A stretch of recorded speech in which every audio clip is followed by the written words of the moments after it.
Good morning, my loves. Happy Wednesday. It is a bright day here. I know there's glare. I'm sorry. We're talking about 9/11. 9/11 is seared into the hearts and the minds and the memories of every American. It changed a nation in so many ways. Through the years, I have talked with many people affiliated, associated with 9/11, whether it's family members, loved ones who survived, and they're questioning, why was my loved one taken? Why? Honey, the only thing I can tell you is that God felt it was time. Their work was done. Their work on this earth was done. It's time for them to come home. Your work isn't done. You still have big things to do. And part of your job is to continue to honor their memory, their bravery, their courage, their valor. Carry that with you. Make them proud every day. Honor their memory. Never, ever let them be forgotten. Most people acknowledge 9/11 probably once a year, maybe more often if they visit the city, New York City. But for many, it's all day, every day. May their memories be a blessing to all who knew them, worked with them, served with them, loved them, who continue to honor their memory. To all those, there aren't words for the bravery the firefighters, EMS had. They did not think twice about going in those towers. This is what they do. Law enforcement and military, that's how they think. You don't think twice. This is what you do. It's instinct. It's just what you do. It's what they did. They didn't think, I don't know, I might not come out. No. They're thinking, we got to get the fires under control. We got to get people out of here. And we got to do it now. And they did their best. Some made it out. Many didn't. They are the most courageous souls on this planet for what they did. I saw the 60 Minutes special on Sunday. I'm sure it's on YouTube, and I would strongly recommend everybody see it because they interview some of the survivors, some of the firefighters that survived, their children who are now firefighters. It's worth seeing. Honor these people every day. Never let what happened to our nation be forgotten. Now, just a side note, in my world, my cousin, Mike, was a lieutenant colonel at the Pentagon. Now, in 2001, I was living in the Ozarks. I know, of all places, where would you find Brenda? Living in the Ozarks.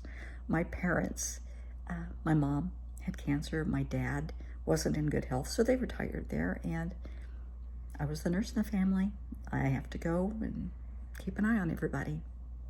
Mom died in 97. Daddy didn't die till 2015. So September 11th, 2001, I was at Dad's having coffee. Typical day.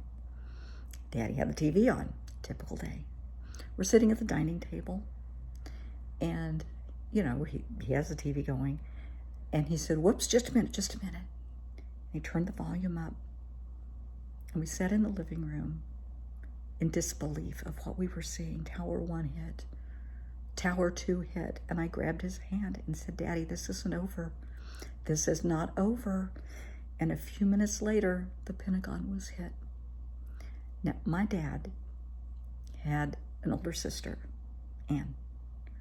And that was my cousin Mike's mom. And my dad and Ann were really close. And Daddy immediately thought of Mike, my cousin, the lieutenant colonel at the Pentagon. And Daddy reaches for the phone to call his sister, to call Ann. And I said, no, don't.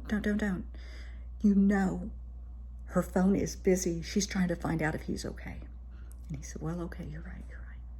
So we sat there holding hands, crying, and watching the TV. It seemed like forever before we got word that he was okay. And thank God he is. And Mike is still with us, going strong. You know, God bless him. But that was so frightening. And then many years later, I dated a guy for quite some time.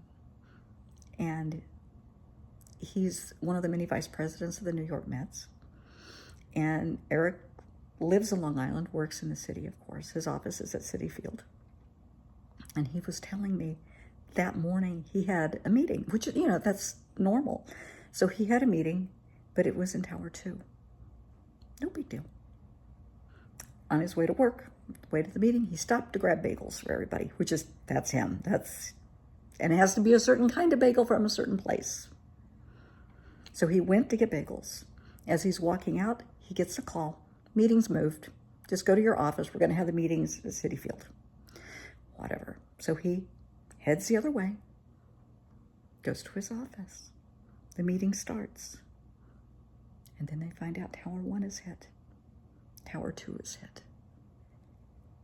Had that meeting not been moved, he wouldn't be here today. Those 10 people in that office with him, in that meeting, probably would not be here today. I cannot imagine the anguish his parents felt, and his brother, waiting to hear that he was okay. But he's okay. I sent him a note today. I always send him a note on 9/11. I mean, we're obviously no longer dating. But I sent him a note and said, I always think of you on 9/11. I'm glad you're one of my besties. Because we're still best friends. We're still friends. No reason not to be. He's a fine person. So it does hit close to home. And I'm glad the people that survived. For those of you who have lost someone, I am so sorry. I am so, so sorry. May their memory be a blessing to all who knew them, loved them, worked with them, and served them, and to all who honor their memory. Amen.